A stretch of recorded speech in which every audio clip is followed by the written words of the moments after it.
Hey, it's Dr. John Terry, the Black Belt Leader, and welcome to the Black Belt Leadership Podcast, where each week I'm giving you tips, tools, insights, and resources to help you become a better version of who you are and what you do as you discover, develop, and deploy your own Black Belt Leader within.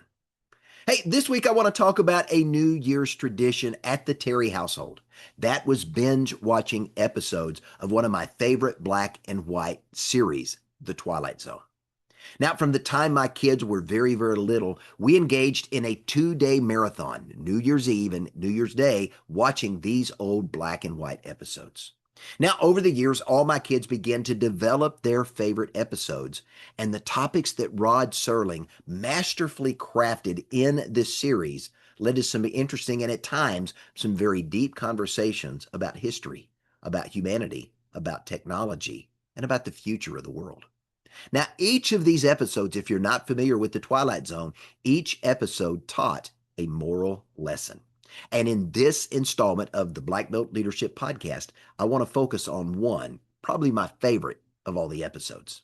So let's jump right in and let's get started. But if you're not familiar with the history of the Twilight Zone, let me take just a moment and share the backstory because to me, it sets the stage for the conversation I want to have today.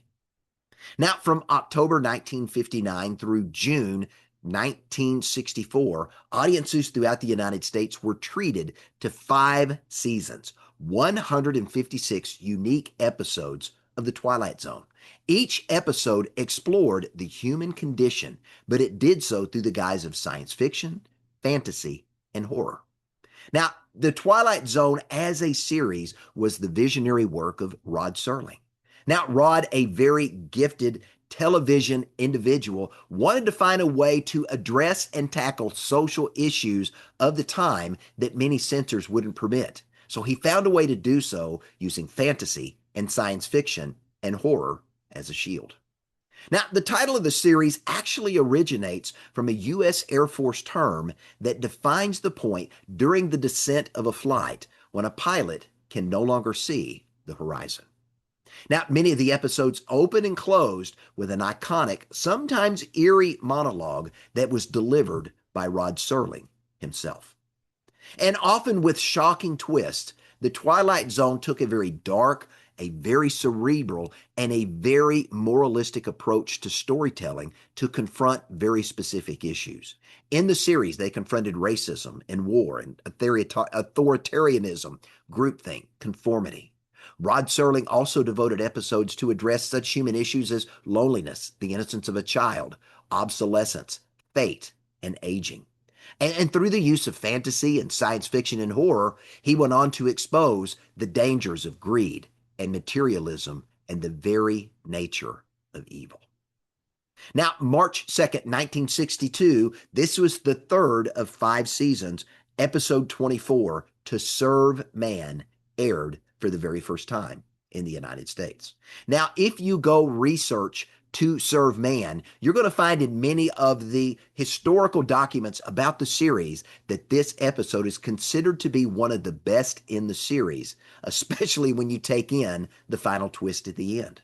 So if you're not familiar with this installment of The Twilight Zone, let me summarize, and spoiler alert, I'm going to reveal the twist that still has audiences talking today. So let's talk about To Serve Man. It's 1962 and the world is on the brink of nuclear war. The Cold War is raging and international tensions are high. Enter the Canaanites, a race of 9-foot tall aliens who land on Earth in a spaceship. Their spokesman meets with the leaders of the United Nations, and while he's there, he announces a series of initiatives that the Canaanites were going to gift to the people of Earth. It was advanced technology that was going to solve the world's energy and food shortages, and it was going to put an end to international war. Now, the Canaanites, as part of their gift, presented a book written in their own language as a gesture of goodwill. A cryptographer is able to decipher the title To Serve Man, and the title of the book also serves as the title to the episode. Now, true to their word, the Canaanites transform, through the technology they bring, deserts into lush, fertile gardens. Food scarcity is no more. They also provide technology that revolutionizes how power is created and stored. There is no longer energy shortage anywhere in the world. And each nation was gifted with an impenetrable force field that ultimately led to the disbandment of most of the world's militaries. The world was now at peace, and Earth had essentially become a virtual Garden of Eden. Now, the Canaanites went on to establish embassies around the world, and then they began to offer an exchange program. They would allow humans to travel with them on their spaceships to go visit their homeworld. Now, they described this homeworld as a paradise. So, tens of thousands of people from around the world volunteered to be among the very first, to travel among the stars, and to visit a new world. Now, as the episode moves toward an end, the cryptographer who initially deciphered the title of the book comes running to one of the Canaanite interstellar transit centers, and she's there to warn her friend, Michael Chambers, a fellow cryptographer, not to board the spaceship. But her warning comes too late as Michael's being forced onto the ship. Here are the last words he hears before the door of the spaceship closes behind him. Michael, don't get on the spaceship. I deciphered the rest of the book. It's a cookbook. Now think about that. A cookbook to serve man. So the story concludes as it opens, with a solitary man lying in a holding cell being encouraged by an off-screen voice to eat his food. In the closing narration, I love what Rod Serling says. These are the recollections of one Michael Chambers with appropriate flashbacks and soliloquy. Or, more simply stated, this is the evolution of man. The cycle from going from dust to dessert. The metamorphosis from being the ruler of a planet to an ingredient in someone's soup. It's tonight's bill of fare from the Twilight Zone. So, as you think about this lesson, this story I just shared for the Canaanites, their best opportunity for success was to serve man. And in doing so, they had the opportunity, in a very twisted way, to also be served. But yes, there is a lesson to this twisted tale, and it is the universal law of reciprocity. You know, in the Bible, it's referred to as the golden rule. That's that foundational ethical principle that teaches all of us, whether we're people of faith or not, that we should treat other people as we in turn would want to be treated if the roles were reversed. You know, when we think about the law of reciprocity, it's really spelled out in the book of Luke, chapter 6, verse 38. Here's what it says. Give and you will receive. Your gift will return to you in full, pressed down, shaken together to make room for more, running over and poured into your lap. This is the universal law of reciprocity. And when you think about what that law states, it states this: our actions, our energy, and the kindness that we extend to other people is going to be returned to us as the giver in greater or equal measure. It's really a fundamental principle of human interaction and nature itself. I like to refer to it as really the law of sowing and reaping. It's where adding value to others creates an opportunity and an obligation or a natural urge for individuals to reciprocate in like or greater measure. Now, essentially, to really summarize it, what you give comes back, and oftentimes it comes back multiplied in the process. So to play off the story to serve man, let me ask this. When it comes to serving man, who does the law of reciprocity work with, and how does it work for you? Well, first, it is a give first strategy. I mean, think about it. You can't reap a harvest without sowing a seed. And in the same measure, you can't expect others to respond to you in like manner until you first engage with them. Remember what it says, give and you shall receive. Do unto others as you would have them do unto you. So you've got to give first. You've got to think about what it is you want to receive and then give that first. And in doing so, you're planting the seed for a future harvest by your actions. So, what can you give? What can you share? What can you do so that you are planting seeds for a future harvest in your life? Well, you can share your time and your talent. Now, think about that. When you invest your skill, your time, and your talent, you're giving of resources to other people. What are you doing? You're building community. And this in turn fosters trust, and it's going to lead to future collaborative success. Now, you can also share thoughts and ideas because when you share knowledge or insight, or you share your thoughts with other people, you are creating intellectual capital. And that intellectual capital is often going to return to you in the form of a new opportunity or an expanded level of thinking. Now, don't forget, as you think, you say, you do, and you become. So, thought reciprocity can increase the quality of your thinking. And in doing so, it can allow you to say, to do, and to become more.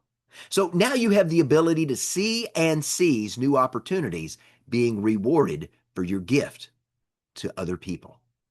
Now, you can also give the gift of a smile, a kind word, or an encouragement to other people. That is going to elevate and inspire the people that you're serving. Now, the positive emotion that comes from this gift to others is not only going to boost their own self confidence and their own self esteem, it's going to elevate their performance. And this serves as a motivational gift that's going to drive desired outcomes for that individual. And in doing so, it's going to elevate your own status in the eyes of other people. Now, you can also share resources, including money, because when you provide what others need to succeed in some way, you're investing in their success. So you not only get to share in that success, but you get to set the stage for receiving abundance in the future in return. Now, understand this, that return may come from an unexpected source, but don't forget, the universe is limitless, and reciprocity can find many ways to return itself back to you. Now, you can also share your wisdom, your experience, and your expertise. So, much like sharing thoughts or ideas that we talked about a moment ago, a gift of shared wisdom, a gift of your expertise, or a gift of your experience is going to elevate the quality of thinking of other people. Now those individuals, they can now say and do and become more. And when this happens, these same people tend to reciprocate back to you by offering their own wisdom, their own experience, and their own expertise to serve and support you in the future. So when it comes to giving and sharing, I believe there's 4 steps in the process that you and I need to pay attention to if we want to invoke the law of reciprocity as you and I are serving mankind. First is this: you've got to be the first to give. You've got to be the one to initiate the giving of kindness, the sharing of information, or the adding of value to the lives of others. Remember, leaders go first. As a black belt leader, you lead by example. So you want to plant the seed today for the harvest that you want to reap in the future. Now, secondly, you want to give with no expectations. Because when you give with an expectation, that gift may be subconsciously seen by someone else as a bargain or a bribe or an attempted act of coercion. But when you offer a gift or you add value to someone unexpectedly without expecting or asking for a return, you're elevating your own stature and your own presence in the minds of other people. You become someone they do not forget, and you become someone worthy of serving in the future. Now, third, when it comes to acts of service, your gift has to add value to other people. So whether it's a word of encouragement or it's something more tangible like the sharing of knowledge or wisdom or insight or a specific resource, that act of service needs to improve the life of another person in some way. Because when you do that, your act of service is both tangible and personal. And because of that, that individual sees that action as having great value. And when they see value has been given to them, for most people, they want to respond in like manner. Now, the fourth step in the process is you've got to be spontaneous. One of my favorite movies from 2005 was the Disney movie Robots. And in that movie, Big Weld's proactive philosophy to life was a simple one, and it's one I love to quote often: see a need, fill a need. Now, that's important because if we think about what we're talking about today, service to other people is both fulfilling and satisfying, not just to the other person, but to us. Because when we identify a problem and we take the initiative to solve it, we're moving past passive concern for the welfare and the well being of others, and we are taking an active, creative, and purposeful action to help other people improve a situation or to achieve a desired outcome. Now, also important to remember, the law of reciprocity operates over time. I mean, think about it. You don't plant a kernel of corn in the ground on a Monday and expect to harvest ears of corn the next day on Tuesday. In the book of Genesis, chapter 8, verse 22, we're reminded that there are seasons of life. There is seed, there is time, and then comes the harvest. Planting the seed doesn't create an instant response. Time is involved, and depending on the type of seed, the length of time between seed and harvest can vary. And in the very same way, the law of reciprocity works exactly like that. The return is rarely instant. So you're going to have to be patient in the process because your return may come from some other unexpected resource. Now, you may sow a seed of service in one person and you may reap a harvest of reciprocation from someone entirely different. Understand this: reciprocity isn't bound to a person, a place, a time, or a season. Now, not only do you have to give first and demonstrate patience, but when we think about the law of reciprocity, I can tell you it works best when the seeds you sow through the service to other people are nourished and nurtured. So, in the famous parable of the sower, some of the seed that was sown fell on the roadside, hard paved ground, and that seed was immediately eaten by the birds. Some of the seed fell on rocky soil where the seed was able to germinate, but it failed to grow because its root structure couldn't be established.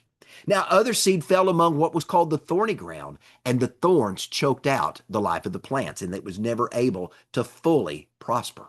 But the seed that fell on the fertile soil, according to the story, yielded 30, 60, or 100 times the quantity of the seed that was sown. And I'm here to tell you the very same is true when you serve man. Not every life that you and I are going to sow into is fertile, and not every life we invest in is going to yield a harvest. That's just life. Some people are so stubborn and so fixed in their thinking, they aren't even willing to receive the help we want to offer. Now, there are going to be others who happily say, I'll take your help, but they don't really use it to the fullest extent. Or they allow the naysayers in their life, including that nagging voice between their ears, choke out their dreams and their aspirations of success. But there are going to be some people with whom you share your gifts, your talents, your ability, and your resources. And in their lives, you're going to see something amazing happen, and you are going to reap a tremendous harvest far beyond what you could expect or anticipate because the law of reciprocity works. Now, Zig Ziglar, to me, encapsulated the law of reciprocity in a single sentence when he famously said, you can have everything in life that you want if you're willing to help enough other people get what they want. Now, what was he saying? You and I, we've got to be intentional about ongoing service to other people. We've got to understand that the more we sow and the more we keep sowing, the greater the future harvest is going to be. So we serve others without expectation of a reward.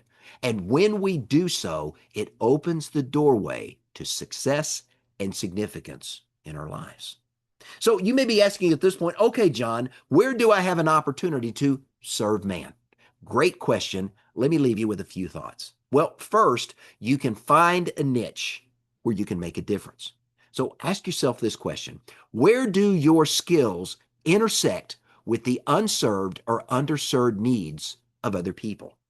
One of the best places to serve is to find a niche where you can help other people solve a specific problem that they can't solve on their own. You know, James Brown did that when he started Water for Life in 2017 after he discovered that every 2 minutes a child dies from a waterborne disease somewhere in the world. And a simple $50 water filter can solve this global health crisis. So that begs the question, who has a problem that you can uniquely help them solve? That could be your niche to serve man. Now, secondly, you can find a cause that you can champion and you can make that your calling. Now, this is where you transform your personal passion, your drive, that inner black belt leader within, and you transform that into a life affirming calling. I mean, take Nancy Everode, a public school teacher who launched a grassroots kindness movement to combat bullying and improve student well being and transformed her school. When you find a cause or an issue that personally resonates with you, guess what? You can turn your empathy into action and you can create lasting positive change in the lives of others. Now, the third way you can do this is you can partner with other people who share a similar passion to you. And rather than having to go out and start something on your own, you can come alongside other people who are serving a niche or a cause that matters to you, and you can align yourself with them and join forces. You know, I've personally aligned myself with a handful of nonprofits where I'm not only financially contributing, I'm making myself available to share my gifts, my talent, and my resources as these organizations have need of them. And I could tell you, this has been very rewarding for me, and it's opened doors for me to travel to countries like Guatemala and Zambia and Cameroon, to name three off the top of my head, where I've had the privilege and the honor to teach and to train and to coach pastors and business leaders and engage and interact with world leaders and begin to see firsthand the incredible transformative work these organizations are doing. And by way of Zoom, I've had the opportunity to support other nonprofits in places like India and Oman and Singapore. So, what about you? What's your niche? What's the problem that you can uniquely solve for a select group of people who want and need your help? Let me ask you this. Is there a cause? Is there a calling? Or is there a purpose that you can champion, either right there in your hometown or in your home state or in your country? Or is there a cause or a calling that you can champion on the international stage? Who is it that you can serve? Now, let me remind you and give you a bit of caution in closing that the law of reciprocity is neutral. Remember, a seed produces after its kind. You can't plant oranges and expect to harvest grapes. Acts of service act the same way. You're going to reap what you sow. So my challenge to you, daily check your seed. Because when you share your knowledge, you're going to create a network of experts who can later support your own growth. When you give validation to other people, you are creating a culture of mutual respect and high morale. When you offer your time to other people, you are establishing a safety net that can be there to help you when you're facing hardship alone. But by the same token, when you spread gossip, you're breaking trust and you're ensuring that other people are going to eventually speak poorly of you. When you hoard resources and you hold them back from serving others, you're going to be excluded from future opportunities with those groups. And when you express harsh criticism or cynicism of other people, you're inviting other people to mirror that same hostility back at you. And don't forget, do your service in secret. Publicity has its own reward. And I want the full reward, not just getting credit. Remember, the law of reciprocity is neutral. A seed produces after its kind, and so do your acts of service. You're going to reap exactly what it is that you sow. So don't forget, check your seed daily.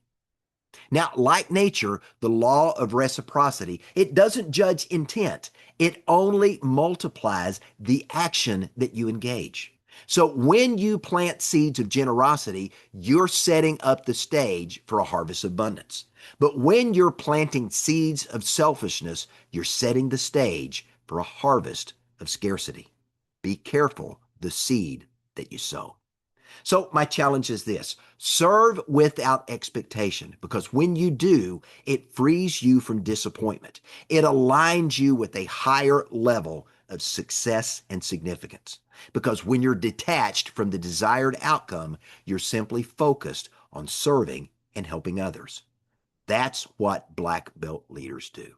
Remember this: giving doesn't deplete you, it expands your capacity. The more you pour into other people, the more of a conduit you become, and the more that allows you to be able to serve other people that want and need your help. This is the paradox of abundance. The more you give, the more you have to give to others. So, serving others without expectation is going to open the door for success and significance in your life. And at the end of the day, this is how you and I serve man. I'm Dr. John Terry, the Black Belt Leader. Thanks for joining me. Have a great day.